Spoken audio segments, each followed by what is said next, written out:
Hi guys, it's Mrs. Simpson with SMS PLS, and I'm going to be showing you another craft today.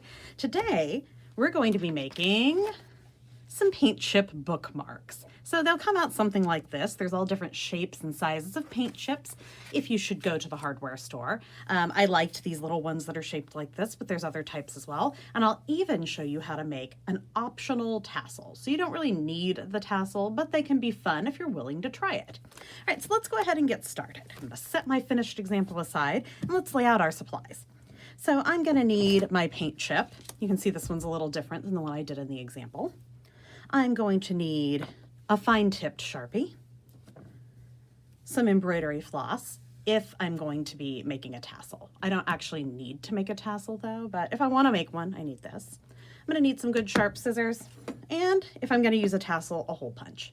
All right, so let's go ahead and begin.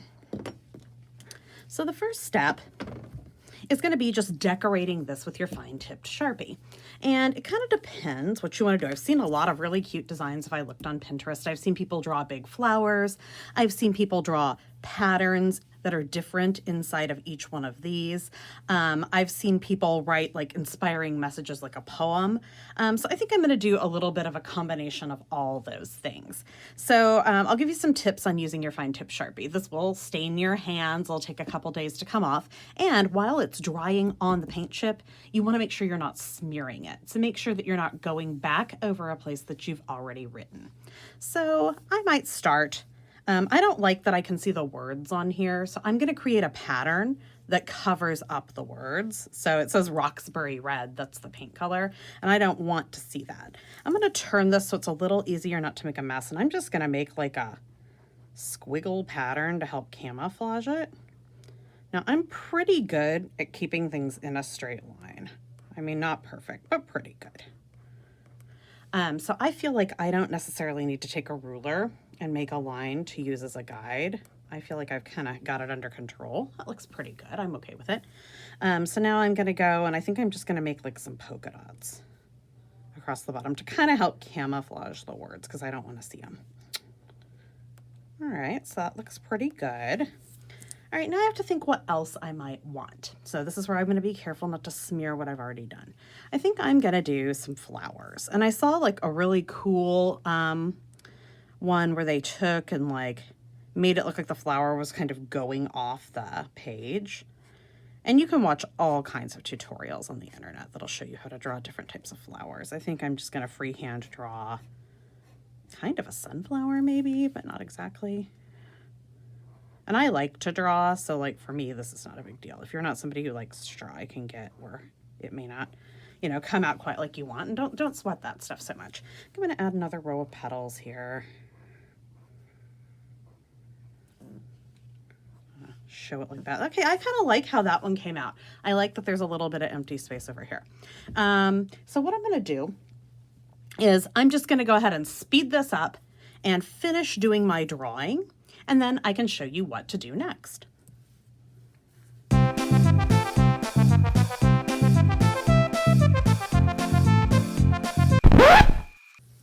All right, guys, I have finished doing my drawing, and I may want to give this just a minute to dry so I don't smudge my Sharpie. And you know what? If I wanted to stop right here, this looks terrific. I could put this right into a book and it would do a great job of keeping my spot. However, if I want to add a tassel, I'll show you how to do that next. So the tassel's optional, but I'll teach you how. So the first thing you might want to do is go ahead and use the hole punch to punch a hole right here in the middle of the top of your bookmark. So I've got a hole ready, and this is eventually, if you look at my example from before, where my tassel's going to attach.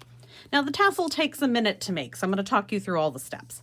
So you've got to get your embroidery floss out and go ahead and remove the wrappers. You can throw those away, you won't need them again. And I'm going to be careful not to tangle my floss up too much. So the first thing I need to do is take a piece about, maybe 8 inches long, and I'm going to cut it and I'm going to set it aside. I'm going to need this for tying off my tassel, and if I don't prepare it first thing, it's really hard to do once your hands are full. The next thing I'm going to do is I'm going to make the part of the tassel that you'll use to attach to the bookmark. It's basically a big loop. I'm going to make this part. So let me talk you through that part. I'm going to take a loop. And when I fold it over, I want to think about how long I want my bookmark to be. This time, I don't think I want a super long bookmark. So I'm just going to go ahead and take it and I'm going to cut it. And I think that's probably about 6 inches long when I double that thread over like that. Now I have to make this into a loop. So I'm going to take the 2 ends down here and I'm just going to tie a nice strong double knot. And you'll see why this has to be a loop in a minute here. So there's my good knot. And you can see I've made a circle, a loop. I don't like this little bit hanging off on the end, so I'm just going to take my scissors. I'm going to snip it off pretty close to the knot. Okay, I can take this part, I can set it aside. Okay, so now I'm going to show you guys how to make this part. This is like the cute pom-pommy part. And that takes a minute to make. All right, so I'm going to be careful not to tangle up my thread too much. So I'm going to take 3 fingers and I'm going to wrap this around 1, 2, 3, 4, 5, 6, 7, 8, 9, 10, 11, 12, 13, 14, 15, 16 times. So now I've got like a little disc, and I'm going to try to keep this together as tight as I can, of embroidery floss. And I'm going to snip it off, and I can set that extra aside for another project. All right, the next thing that I'm going to do is I'm going to go ahead and I'm going to attach my loop to this piece right here. So I'm going to go ahead and I'm going to smush this together like a little sandwich. And I'm going to lay my loop with the knot side facing up right here. And I'm going to lay this across it. I'm going to take the knot, go back through the loop. This is a little tricky. I'm not gonna kid you. It's a little tricky to get it. See, I didn't quite get it. I'm just gonna try it again. So if you feel like you're losing control of it, just try again. I'll lay it down.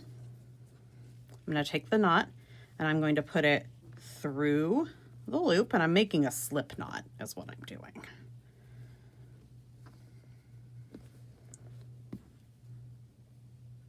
And you know, see, I'm even having a little trouble wrangling it. Honestly, it kind of helps to pick it up, I think. So I'm going to pick it up, but I couldn't show you quite as easily when I picked it up. You get the idea though after looking at me doing it facing down.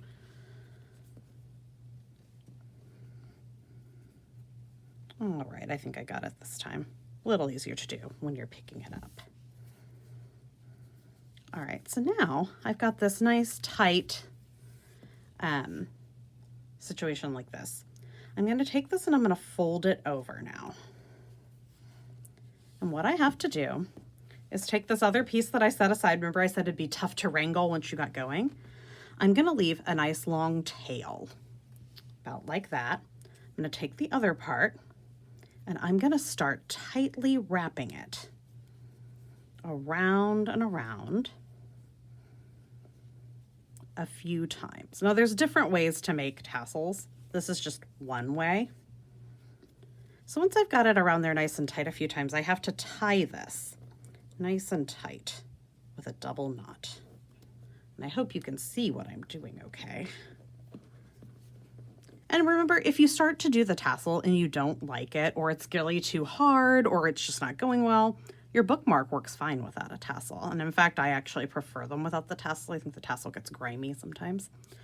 All right, so now it's starting to look a lot like this one, right? But we're not quite there yet. So what I've got to do is first I have to take this extra little piece down here that's hanging and snip it off. And next I'm going to take these other pieces that are like sticking out at weird angles. I'm going to snip them off.